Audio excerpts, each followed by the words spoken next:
Hi everyone, this is Rosemary, a final year computing student at Imperial College London. In my last video, I talk about tips on preparing to study overseas. Today, I'm going to talk about where to stay while you're studying overseas. So, there are three main types of accommodation for students.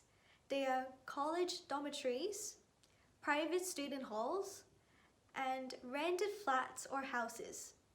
They're pretty much universal if you're studying internationally and not only for London or the UK. First off, we have the college dormitories. They are the student halls offered by the university. Usually, they are near the campus. There are a few types of room that you can choose from, such as single room, en-suites, and double rooms, which the price varies. The facilities in the halls are quite comprehensive. There are lots of shared spaces, for example, common room, study room, games room, laundry room, and the kitchen. For some catered halls, there's a cafeteria inside as well. As for cleaning, your room is vacuumed and wiped once every 3 to 4 weeks, while the shared spaces are cleaned frequently. We can borrow some appliances from the inventory, such as iron, portable fan, and radiators. You can invite guests to stay over for a night or two. Since it's a college dormitory, you can meet a lot of students doing different majors.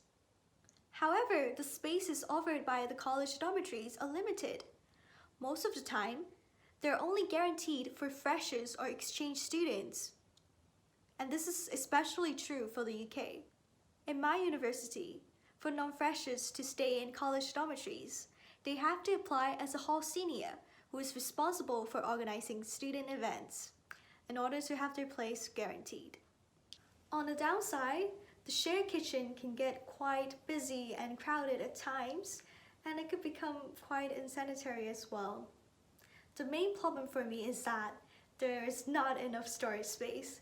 Not enough fridge space and not enough wardrobe space, as there's usually only one thin, single-door wardrobe. It could be quite noisy sometimes as well, as there are many shared spaces and students gather to talk and play around.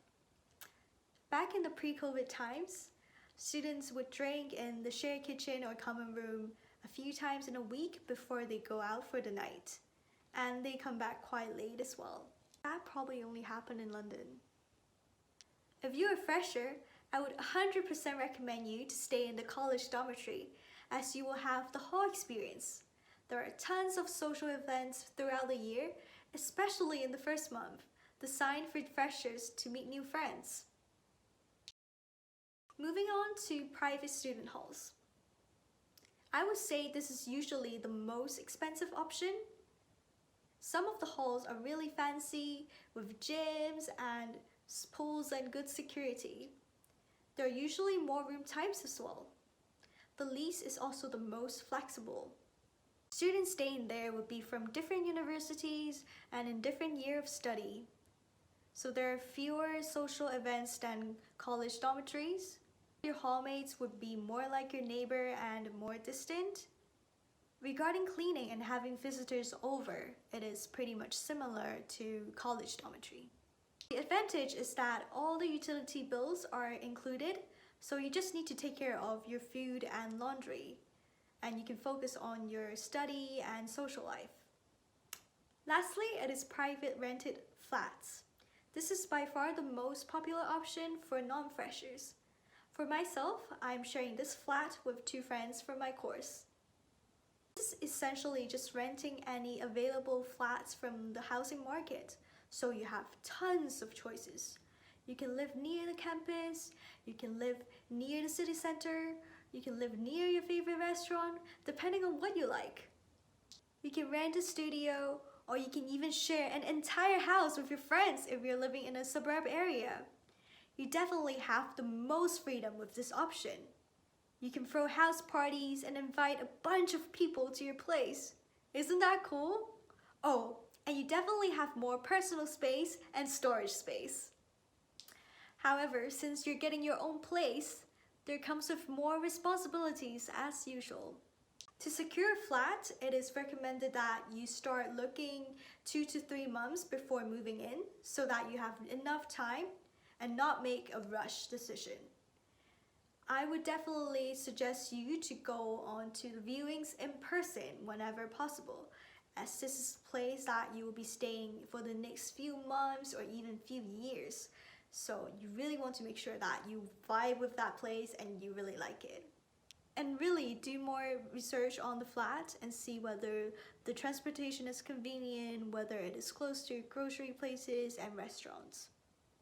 Also, you'll probably need to take care of the utility bills if they're not included in the rent.